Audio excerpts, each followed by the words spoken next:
Hello, for my video report, I will discuss some of the most interesting ideas I learned from the book, The Exercising Female, about the female sport performance.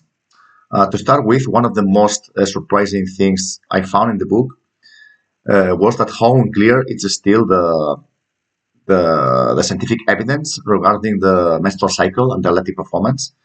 The authors mention that the strength, endurance, and aerobic performance do not seem to vary significantly across the menstrual cycle, which I found very surprising since there's still many people believe that performance changes a lot depending on the menstrual cycle phase. However, the literature presented mixed findings, like some studies show that the performance is lower during the bleeding phase or the early follicular phase, while other studies believe that there's no changes at all.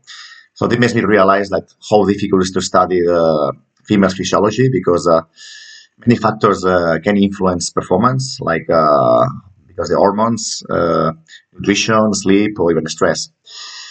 But yeah, moving on to another interesting topic was the hormonal contraceptives. The authors mentioned that the oral contraceptives are the most common ones used among the female athletes. Some of the reasons why they use it is because they have the ability to control and manipulate the menstruations, especially when the competition is coming.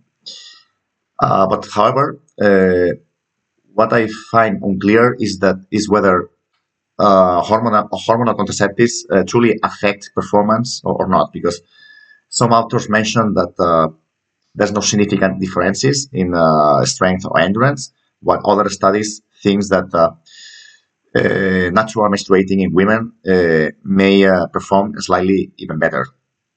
So the authors mentioned that more research needs to be done, especially studies following the same athletes over time. So, in other words, to have more follow-ups in the studies. Another chapter which was the most interesting one for me was about the injuries in females. Since I'm a strength and conditioning coach in football, that was very meaningful for me, this topic.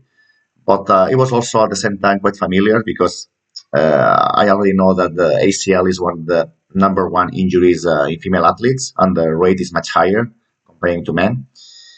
But what I found interesting was that the neuromuscular training programs, including plyometrics, landing, balance exercise, can reduce ACL by 40 to 50%, which is a lot. And that made me think that it's very important to plan a proper injury prevention training for female athletes to prevent those injuries. Then another chapter about psychology, which it was not that familiar for me, so I learned quite much.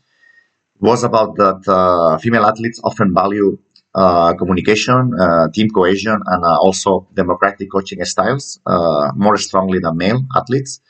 And also that confidence for women athletes is very important because with confidence they feel much more comfortable, especially in the sporting environment.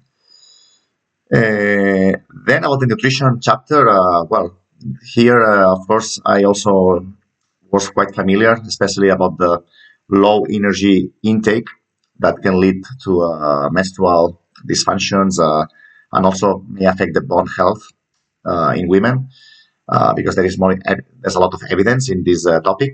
But what I found interesting was that women tend to use more fats and less carbohydrates in the endurance exercise compared to men, and it's basically mostly because the estrogen effects.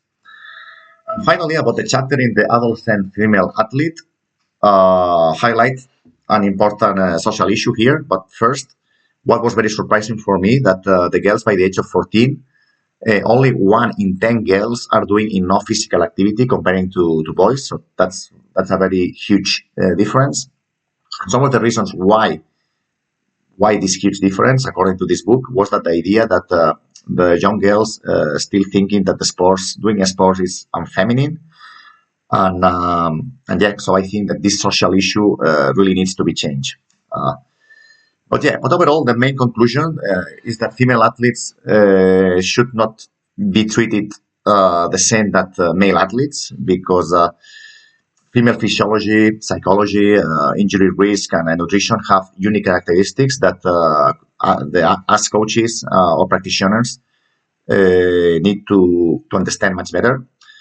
And I'm pretty sure, agreeing with the book, like much more evidence and research needs to be done because many findings are still inconsistent and even unclear, especially regarding the menstrual cycle and also the hormonal contraceptives. Thank you.